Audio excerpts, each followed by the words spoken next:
જય સ્વામિનારાયણ મિત્રો, આજે આપણે બનાવીશું જુવાર અને મકાઈનો રોટલો. તો તેના માટે મેં અડધો જુવારનો લોટ લીધો છે અને અડધો મકાઈનો લોટ લીધો છે.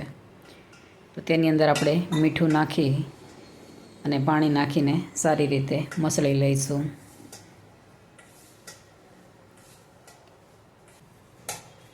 આવી રીતે તેને સારી રીતે મસળી લઈશું, જેથી કરીને રોટલો છે તે ફાટે નહીં બહુ.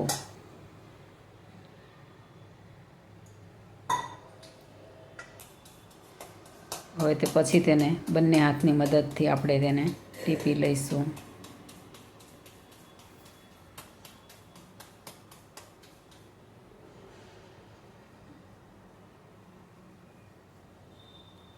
જુવાર અને મકાઈનો રોટલો છે તે બહુ સરસ લાગે છે.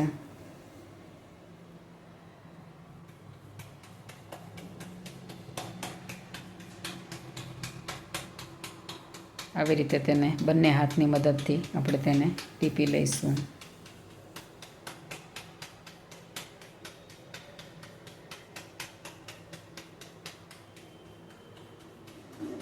બીજી બાજુ આપણે ગેસની ફ્લેમ ચાલુ કરી અને તાવડી મૂકી દીધી છે ગરમ થવા માટે.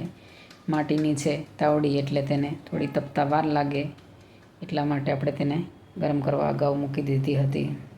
હવે તેની અંદર આપણે ટીપેલો રોટલો છે તે અંદર નાખી દઈશું અને તેને બંને બાજુ સારી રીતે શેકી લઈશું.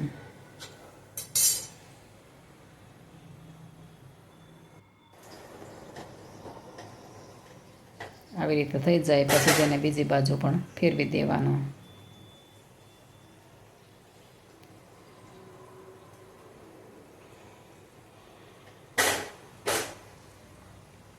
તો સરસ મજાની ભાત પડી ગઈ છે રોટલામાં.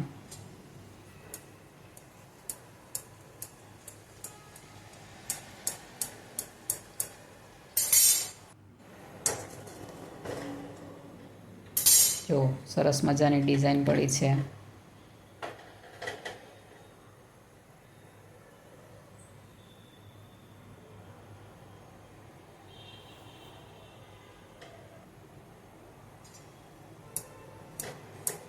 બધી બાજુ સારી રીતે તેને શેકી લઈશું.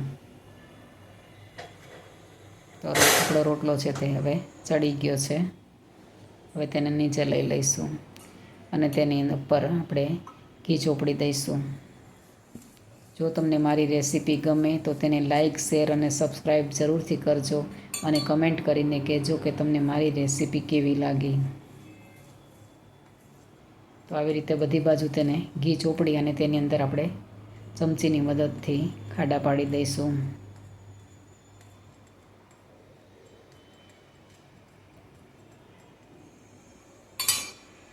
તો આપણો જુવાર અને મકાઈનો રોટલો તૈયાર છે. જય શ્રી કૃષ્ણ.